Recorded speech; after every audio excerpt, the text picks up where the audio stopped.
Hello. So it is 11 p.m. but this countdown still says there's 23 seconds. So the Ballad of Songbirds and Snakes website is going to have some reading by Miss Suzanne Collins herself. And I think it reveals who the District 12 girl is, so I thought I would start out this vlog by reacting to it. My friends are here, Whitney's reading, John Paul is reading.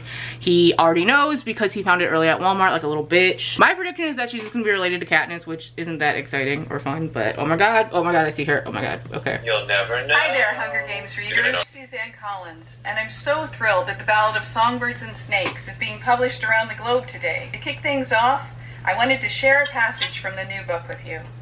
Chapter 3. The peacekeeper moved on to the second car and released the chains. The door slid open, revealing Jessup, the male District 12 Tribune. Lucy Gray Baird stepped into the light. Who? Literally. Hold on. Hold. Lucy Gray Baird stepped into the light. Her cuffed hands I feel fucking played, first of all. Am I a fake fan? Am I supposed to know who this is? When I was little, they used to bathe me in buttermilk and rose petals. No! Suzanne! Tastes like bedtime. Stop! I don't want country accents! Her rainbow dress, dusty and rumpled. The fuck she get a rainbow dress from in District 12? She's an ally. There was something else. He remembered she carried snakes in her pocket and the usual rules didn't apply to her. Well, good luck, gorgeous, she said, and walked back to Jessup, leaving him and his rose behind. Oh, she left the rose though. That's iconic. Okay, now I'm fucking scared. What was that? Why did they tease and anticipate the girl from District 12 when she's literally some random... I have to go. I don't like it here. In fact, I hate it here. Welcome to the vlog. Good morning, crusty crew. I'm awake. It is early. And I am on my way to Target to get my copy of the book. I want the Target edition for a reason that I can't even remember. So that's fun. That's all I had to say. I'll update when I'm at Target. So apparently Target is reserving the hours of 8 to 9 on Tuesdays and Wednesdays for the elderly and at risk, which is good, yes, but I didn't know that. So I got to the door and they were like, well, I could have slept longer. I hate it here, Miss Rona. Okay, we are back. It is like 9:02. We got Wendy's breakfast. Show off the frappa, no frosted-chino. Mine's in the car. Elderly, if you took my book, I will fight you. Hello, baby. I want to take one of them in the back. I have her. Something about buying a Hunger Games book. Oh my god, look, it's on the screen. While I'm in a mask is just very dystopian to me. Mission accomplished, even if it took longer than it should have. We've been sitting here for a good second and I just want to know where this fucking train is. We were driving down the road, didn't see no train. Now we sitting here, we don't see no train. Where is the train? Don't play on my time like this. Where? I'm trying to eat my Wendy's and read my book. And they just sit here like, let's wait for nothing. Oh my god, I am so red. I just finished eating my Wendy's breakfast and I pulled the book out of the bag and I'm holding it and now it just feels so real. Oh my god, I'm about to read a new Hunger Games book. Like the years I have spent loving this series. I mean, my room still has all the freaking signs of it. And I just can't believe this moment is here. Hold on, I want to see what she looks like underneath the dust jacket. It's so pretty! Okay, I'm gonna start reading and I'll update probably a lot. Oh my god. Oh my god. Okay, so I'm only 8 pages in and I already had to stop because Tigress just came in, which is who we learn is Snow's cousin, which again, wild. And she comes in and says, hey Corio. She nicknamed him Corio. I don't know how to feel. Coriolanus is like a mouthful, but like Corio sounds like Froyo. Also, he's talking about how during the war and for years after it, capital people were like really poor and that they began to despise waste, which is just the most ironic thing to hear about the capital. And it's just so strange reading about like a poor President Snow and knowing like what he's going on to do and where the capital is and where he takes it. So yeah, I'm screaming. So it's reaping day and Snow just said that it's July 4th. I don't know if it means like every reaping day is July 4th, which is obviously America's Independence Day. Whoa. Suzanne! Hi, sorry for the weird angle, but I'm like, got my feet propped up. I took a bit of a nap literally right here at my desk. I didn't get great sleep last night, so we kind of sleepy. But I just read the reaping scene, which by the way, it doesn't look like this book is in dual POV, and I really thought it was going to be based on the snippets, and now I feel like Boo Boo the Clown dumbass. I don't know if I love the reaping scene or if it was just really silly. We meet the District 12 girl, Lucy Graybeard. I think it's Baird. Bard. I don't know. And she's in this colorful dress and she has makeup on and she puts a snake down a girl's shirt who is like smirking at her, who is also the mayor's daughter. And then while she's on the stage like left alone, she starts singing this song, and the whole message of it is like, anything you can take isn't worth keeping. So obviously like a rebellious capital, anti-capital thing. And there's a line where it goes, you can't take my sass, you can't take my talking, you can kiss my ass and then keep on walking, which just sounds a little ridiculous. And I think that's because it also kind of sounds modernish, but I guess at the same time this book is set so many years before the original trilogy, so maybe it is just more modern and the people are still more like rebellious and stuff. And at the same time that I'm like, this is a little silly, I also think I love Lucy. Like, she seems naturally charismatic and badass and like, I don't give a fuck. I had been worried that she might be a little too like Katniss, but she's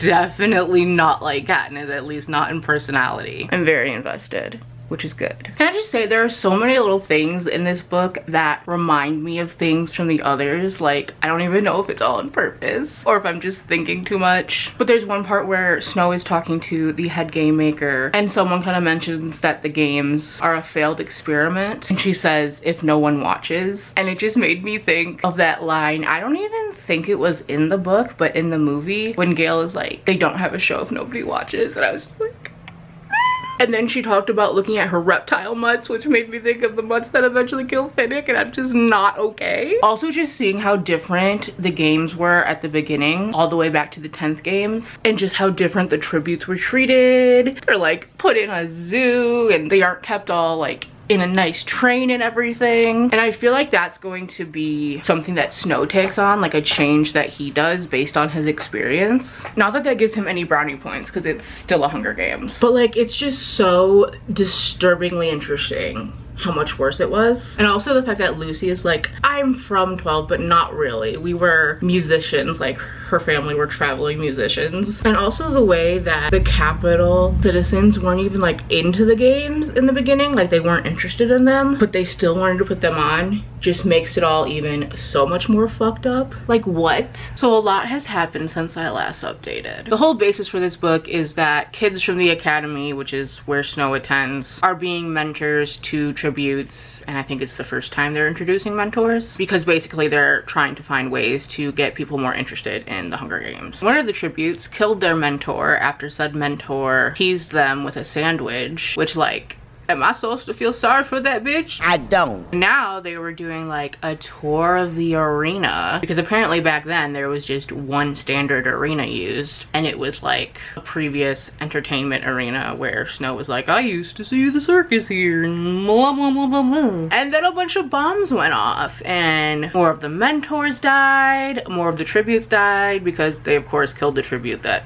killed the mentor. Snow gets hurt and he has like a burning beam on him, but Lucy saves him. One of the tributes, Marcus, disappeared and they can't find him, like he escaped. And his mentor is a kid that actually was originally from District 2, and like he knows the kid that he was mentoring, and he's also very against the Hunger Games. He's kind of been like the morality character in this. And so part of me is like, did he help him escape? One of the reasons I stopped to pull out the camera though is that Snow was like, he mentioned headaches that had plagued him since he was a child. In my theory video, I had this crackhead ass theory that Snow and Katniss are related, because there was a line in Catching Fire where it was like, Snow rubs his temple in the same spot I do when I get headaches. And I thought that was absolutely crazy, and I still mostly do, but that line just reminded me of it and I was like, what if? So I'm definitely enjoying this so far. I'm on page 147, which isn't very far because I think this is like 500 pages. I think so far this isn't trying to like redeem Snow. If anything, it shows how he thinks and how sometimes he, I think, thinks of himself as better, but like we can tell by other characters that he's not. You can see like just how very self-focused he is, and I think it's interesting. So I know a lot of people were like not wanting to read this because of President Snow, but so far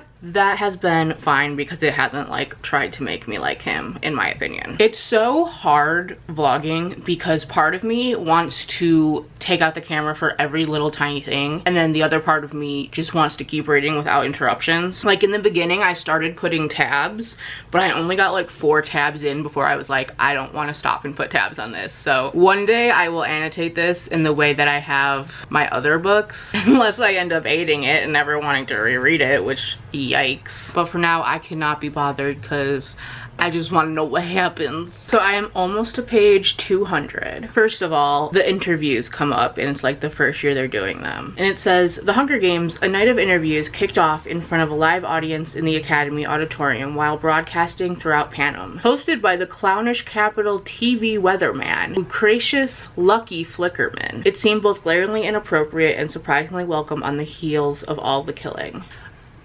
It makes very much sense that a Flickerman would be the original host. There's been a few last names that we've seen pop up that have been in the series, like Heavensby and Cardew. But something about this original Flickerman being a weatherman just makes so much sense to me. Because if you think back, Caesar Flickerman really is someone that I could picture being like a crazy weatherman. Like I don't think he was, but that's definitely a vibe, and so that just like made me scream. And so Lucy Gray sings this song and it talks about like an ex-lover, and Snow is like getting all jealous and very possessive of her. He keeps being like, clearly she belongs to me. And even when he has his like dialogue of like, well no, that doesn't make sense, you could also still very see that like narcissistic side of him. Then he's having like his last meeting with her and he gives her his mother's like powder compact, which apparently smelled like roses, and we see him like cling to this object a lot and like smell it, and so I think that's his attachment to roses, and like his family grows them. But beyond that, in my theories video I was like, I wonder if we'll get an explanation for the roses, and I think we have. But also he emptied it of the powder and he kind of hints at her to fill it with rat poisoning, which is something she would have access to, as it's explained early in the book that they have to use rat poison to like keep the rats away because they want to eat people like they did apparently during the Capitol War. And also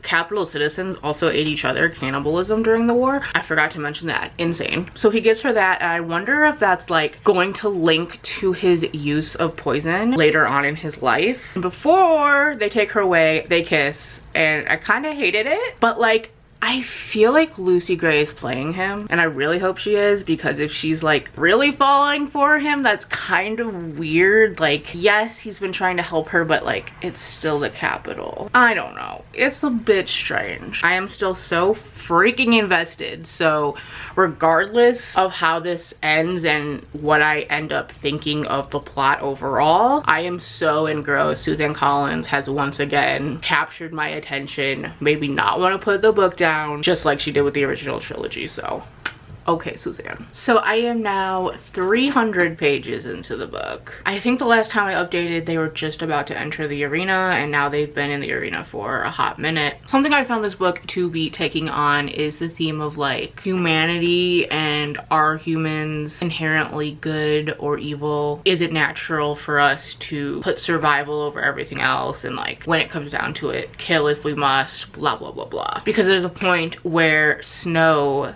goes into the arena to get out his friend who had snuck in. The same friend who I said was like the moral character in this, who was like continuously speaking out about the games. And he'd gone in to be like, I'm gonna die here to make a point. And Snow was like, we have to go. Not because he actually likes him, but because he was kind of forced into it. Which is just another reason that Snow is like such a little bitch in this book, and it's definitely not trying to redeem him. Like, he is very selfish, concerned about himself always. There's even a line where a character is complaining about something and in his head he's like, doesn't he know people have real problems? Just because a new tax law is making it so he might have to move out of his fancy capital penthouse because they're actually poor, but apparently they own it so they haven't had to pay, but now they have to pay. Like, he still has a much better life than many other people, so it's like ironic. But at the same time, some of Snow's like inherent selfish thoughts are not so far off from the kind of thoughts that I think most of us have sometimes. Not to his extent, but just those like,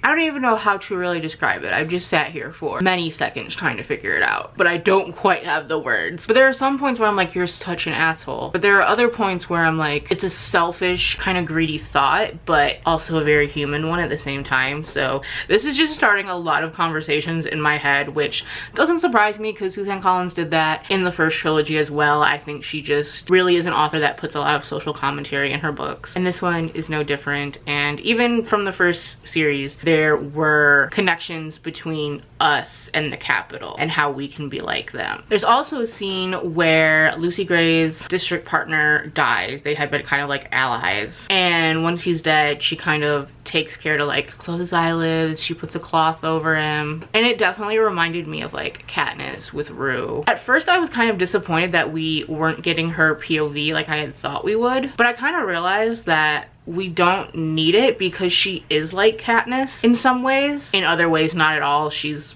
much more spunky and outgoing and not as, I guess, timid as Katniss was. Because all of Katniss's actions were really based on just strong emotions, but she was never a super out there, put me in the spotlight kind of gal. Whereas Lucy Gray definitely is. But I realized we didn't need her perspective because we've already had something similar. And so we kind of get what's going on there, but we get to see now from the other side how that's being looked at. And it's very interesting because they're portraying it as like, oh, she has such good character, whereas we know by the time Katniss's games come around, it's like frowned upon. They like definitely did not show her doing that for Rue. I think that's all I had to touch on. I'm sure there's some things I'm forgetting. Like I said, I'm really kind of just focusing on reading and not stopping for every little thing because I'm so engrossed in this. But now they just released some little bitch ass mutt snakes into the arena, so it's like the first mutts ever, and I hate it because snakes, I mean, this literally has snakes in the title. What the fuck was I expecting? Do you ever wish you had a camera that was just filming you at all times, but that you didn't have to like go through and edit out all the parts that are nothing? Because I just got to a part of this book and just yelled out across my room and then like went like this because why am I screaming? Before I get to this part though, catch you up,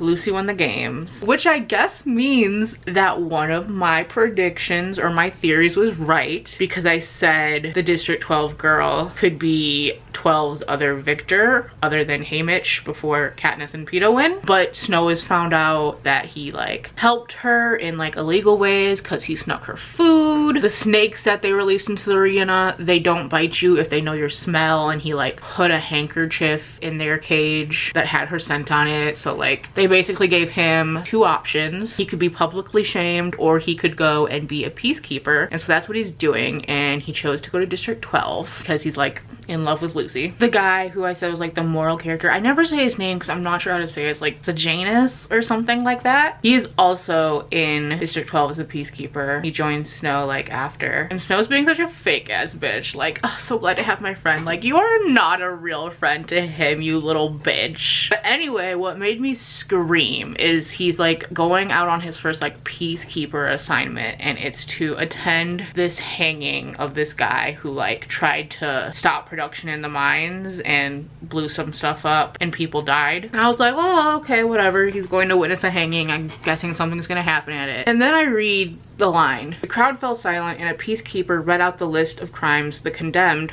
Arlo Chance, had been convicted of, including the murder of 3 men. And that's what I screamed out. They say who murdered 3. It's that guy from the hanging tree. I'm screaming. And we get confirmation of that because his like lover is in the crowd and like screaming for him, and he's like screaming at her to run, and then he gets hanged. And I'm just like, Can you stop beeping? I'm having a mental breakdown. Also, we haven't gotten to see Lucy in 12 yet, but I think that's coming up here. I'm on page 350, so there's still like a decent chunk to go. And I'm wondering, I'm between like two things. One, she's going to reject him, like she doesn't actually love him or have feelings for him. And then that's gonna like drive Snow some kind of mad. Or two, she does. Maybe she really did develop feelings for him. Not 100% sure how I'd feel about that, but I suppose from her perspective, it did look like he was trying to help her, especially since he's now punished for everything that he did by being made a peacekeeper. And so just hold out with me here. Hold out with me. What if they have a child? And what if my crackhead theory about Snow and Katniss being related is right? I think it's still cracked, but the more I read, it's becoming less cracked. It's literally been not even a minute since I put the camera down, but this line, the soldiers point out that there are jabberjays and mockingjays in like the woods behind where the hanging was done. So he sees one and it says, Coriolanus felt sure he'd spotted his first mockingjay and he disliked the thing on sight. Oh honey, you got a big storm coming. Okay, so I now am on page 412 and I had to stop for a minute. So to catch up, Snow and Lucy Gray have met up in District 12. He watched her perform and then he went to her house. There's like a fight with her like ex-boyfriend, we think he is. Sejanus, I think that's his name, the moral character, kind of started talking to the guy and there's like some possible rebel-iness going on because Sejanus is just clearly a rebel at heart. He cares for the districts. He's from the districts, not really the capital. But Snow is very much in his capital ways, of course. He's like, you know, the district started the war. They did this to themselves. You gotta chill out, blah, blah, blah. I don't know if I mentioned that Lucy basically confirmed she does, I don't know about love him, but she was like, it's so good that you're here, we're like fated to be together. So she does like return his feelings, but I'm guessing that's not gonna last because she's so spunky and feisty and she's gonna, I think, soon find out Snow's like inner person. But the reason I needed to stop is because back when Snow first saw the mockingjays and the jabberjays, he was like, we should just get a team to like take them out, like start shooting the birds. And they were like, that's great, but we're gonna have like scientists come here first and collect some of them so they can study. And so he's talking to the scientist about these birds and he's like, so these jabberjays, they were the actual birds you used for surveillance during the war. He like mentions, I think, how they're all male. I don't know, I haven't even finished reading the conversation because I just had a thought and I needed to get it out there in the world. Jabberjays were something created by the capital and they mated with mockingbirds, which were originally their part of the land, and they mated to make mockingjays. So once again, I'm going to talk to you about my crackpot theory, which at this point, if it's wrong, and it probably will be, I'm going to look so dumb in this vlog, but whatever. I need to say it just in case because then I'll look smart. If Snow mated with Lucy Gray, he would be the jabberjay, she would be the mockingbird, and together they would eventually create the mockingjay. I'm just saying. I'm just saying. Also, it was mentioned that the mayor's daughter, who's kind of like a bitch, but like whatever, was getting piano lessons from Lucy Gray's like ex-dude.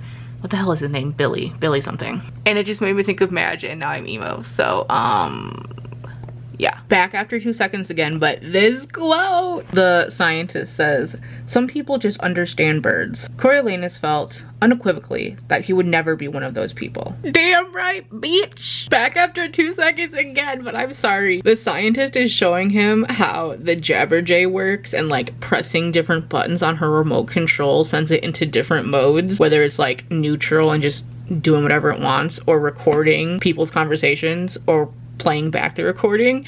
And all I can think of is the birds work for the bourgeoisie. They do, they work for the bourgeoisie. So it is almost 3 a.m. and I just finished the book. First, my final like thoughts on the ending here. Lucy Gray and the Covey, which is what they call their like musical traveling group, I guess, take Snow and the dude's name that I can't say, especially now that my mind is forgetting things, Sejanus. They take him to the lake. That was Katniss's special place, and it makes me so sad to know that President Snow ugly ass bitch tarnished it with his presence. Katniss would hate that, so I'm glad she doesn't know. And then one of them was like digging, and they're like, look, we found some Katniss. And I was like, baby. And then during the same scene, Lucy starts singing Deep in the Meadow. Fuck me up. And then the end starts to really play out here. I would say the end as a whole is kind of slower, like part 3, I guess, of Snow going to District 12. But the end wraps up pretty quickly and dramatically. So Janus basically comes to Snow and he's like, look, me and some rebels are planning to leave 12 and we're just gonna live in the north. It's gonna be great. Snow's bitch ass secretly records him on one of the Jabberjays. Then they're at one of the Saturday night shows that the Covey does, and Snow meddles his ass in things and people die and things get shot, people get shot. The mayor's daughter dies, Lucy's ex-boyfriend dies. It's a whole ass mess. And then finally we see Sejanus discovered because of Snow recording that Jabberjay, and he's hung. Snow is all sad about it, not so much because he lost a friend. If anything, I think he even said like, at least I don't have to deal with him. But he's worried now that it might come out that he had something to do with it because his DNA was on one of the weapons. And so Lucy comes up to him at some point and is like, the mayor thinks that I had something to do with it. He will not leave me alone, so I'm running away. Snow's like, I'm gonna run away with you. So they're going, they're leaving. Snow literally hates every second of it because he's a little bitch. And then they end up finding the weapons on the way there. And Lucy seems to realize that this could mean trouble because once Snow gets rid of the weapons, the only person who could get him in trouble for it is her. And honestly, the scene where he's like chasing her around the woods is a little strange because we're only in Snow's perspective. I would really like to know what was going on with Lucy, but at the same time I understand that the whole point is her being a mystery because it goes back to the Wordsworth poem or whatever. Then he leaves District 12 and he's welcomed back in the capital working with the evil head game maker doctor. So it appears that my theory of Snow being related to Katniss somehow is wrong because I don't think him and Lucy Gray ever like hooked up. I didn't get that implication of her. However, I would still strongly make a case that Lucy Gray and Katniss are connected somehow just because of the singing, the exact songs and everything. Like somehow I feel there's a connection. Maybe it's to one of Lucy's cousins and Katniss. I don't know. There's something there. I wish it was more like straightforward drawn out for me just because I like knowing things, but there can definitely be a lot of fan theory, I think, based on this, and I'm excited to dive into that as well. So Janus's family is basically taking in the Snows because they think he was just this great person to their son in his last moments, and they're like, it's basically like us having a son, so now the Snows are rich again and all is good. Snow is going to university, la-da-dee-da-dee. Then he goes and has one last visit with the Dean Highbottom. I can't remember if I've talked about him, but he's basically been clashing with him this entire book. And we can kind of get the sense throughout the whole book that the Dean isn't in love with the Hunger Games, yet he created them. And there was some, at one point, Snow was sent a letter saying that Dean Highbottom and Snow's dad, who, by the way, Snow's dad and his mom are dead, so orphan, apparently had gotten out that they'd gotten into a fight over something, and that the Dean Highbottom dude had said something like it was just a joke, or like it wasn't supposed to be real. And so I pretty much knew right from then what would be the case is that Snow's dad submitted the idea of the Hunger Games to the evil Dr. Head Game Maker, and it was credited to Dean Highbottom, who now feels like shit because he's paraded around each Hunger Games. So that's what the drama was there. And it ends with one of my predictions coming true. What did I say about that rat poison, everyone? He passed Pluribus's nightclub and allowed himself a small smile. A person could get rat poison at any number of places, but he surreptitiously scooped up a pinch of it from the back alley last week and taken it home. It'd been tricky getting it into the morphling bottle, especially using gloves, but eventually he'd squeezed what he judged to be a sufficient dose through the opening. He'd taken the precaution of making sure the bottle was wiped clean. There was nothing to make Dean Highbottom suspicious of it when he pulled it from the trash and slipped it into his pocket. Nothing when he unscrewed the dropper and dripped the morphling onto his tongue. Although he couldn't help hoping that as the Dean drew his final breath, he'd realized what so many others had realized when they challenged him. What all of Panem would one day know. What was inevitable. Snow lands on top. I am literally, oh my god, it's 3 a.m. and I'm so groggy. So I'm gonna leave my final thoughts for tomorrow. But wow.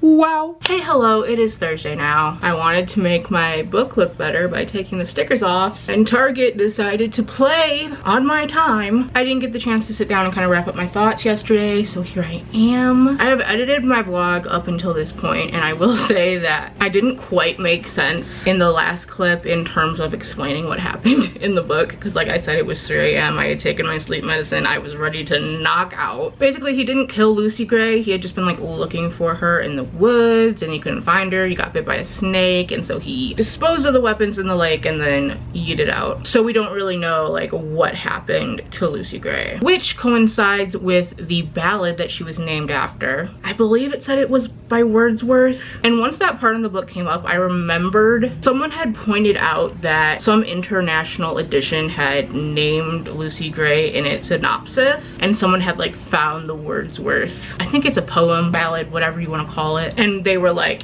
could this be a connection? And it was. I never really looked more into it beyond that because like I didn't want to be like spoiled on anything or look into things too much. But the whole thing is that this child, Lucy Gray, goes out into the woods. There's a snowstorm. Her parents try to look for her. They find her footprints, but mysteriously they disappear. So it's like, is she a ghost? The little girl in the book is like, I think she's a bird, but regardless, no one knows. And so I think that was the point, to kind of not wrap up Lucy's story concisely, because she's a mystery. And what I think is interesting about that is that if you think about Katniss and the way she goes into the games, she's this underdog who gets the Capitol's attention. All of this is probably on Snow's mind when it's happening, but then when he hears her sing the Deep in the Meadow song to Rue as she's dying, I feel like that would be the moment that it really hits him. And so Katniss is kind of like the ghost of Lucy Gray showing up once again, and she's also a bird because she becomes the Mockingjay, and like the symbolism and everything that that implies is just incredible. Also, there was a line in here that I didn't talk about because, again, loopy, sleepy, whatever, but it just showed how arrogant and self-concerned Snow is, because they were out in the woods. He was planning to run away with her and live there. And backstory, he was slated to go to District 2 to become an officer, and he was told that he was like the youngest to ever pass the test. But the reason he was still running away again with Lucy was that he knew the weapon was out there and he thought they would find it, trace his DNA, and he would die or whatever. Then he found the weapons, disposed of them, blah blah blah. Anyway, so it says, this was his life now, digging for worms and being at the mercy of the weather. Elemental, like an animal. He knew this would be easier if he wasn't such an exceptional person. The best and the brightest humanity had to offer. The youngest to pass the officer candidate test. If he'd been useless and stupid, the loss of civilization would not have hollowed out his insides in this manner. He'd have taken it in stride. He said the best and brightest humanity had to offer. Sweetie. So yeah, as you might have noticed from me basically gushing this whole vlog, this was a 5-star for me. I know there are some people who haven't enjoyed it, and the biggest complaint I've seen is that they find it boring. To me, as a stan, I don't understand that at all, because this whole time I was not only engrossed in the story and like the games and everything that was going on, I was also just soaking in every word, every detail that we were getting about the Capitol, about how the original games were, and how all of this and Snow's participation, his going to District 12, all of the implications that this made for the original series, like how this is like the foundation of what the Hunger Games became, of what life in the districts were, because Snow goes back to work with that head game maker who is obsessed with keeping the games alive and wanted to find ways to get people interested. And Snow was there to push the ideas of like the betting. He kind of started out with treating the tributes better so that they would do better in the games and make for a more interesting show. And then thinking about how he was in 12, there weren't laws against like going into the woods and hunting off the land. But surely he made that because he saw it as a way that people could live without the capital. And so just all the little details just had me eating this up. One day I'm going to reread this and I'm going to really thoroughly analyze it and like tab and highlight and underline and write in the margins like I did for the other books. And when I do that, I'll definitely make a video of like annotating and analyzing so that I could share all the little details that I wasn't able to do in this vlog because I just wanted to read it. I would say the only thing I didn't enjoy about this was like the beginning where reaping was happening and it all just felt a little silly. But as things progressed, it just made more and more sense. And I loved it. I know some people aren't going to. I already know some people have it, but I loved it. I would love to see Suzanne write more stories in this world because I now feel confident that it's something that adds to the series and not just like, let's write another book for money. Okay, so this vlog is already long enough. I'm going to stop rambling. If you stuck through this, thank you so much for watching. Please let me know what you thought of the book in the comments. I would love to know. I'll see you guys in my next video. Bye.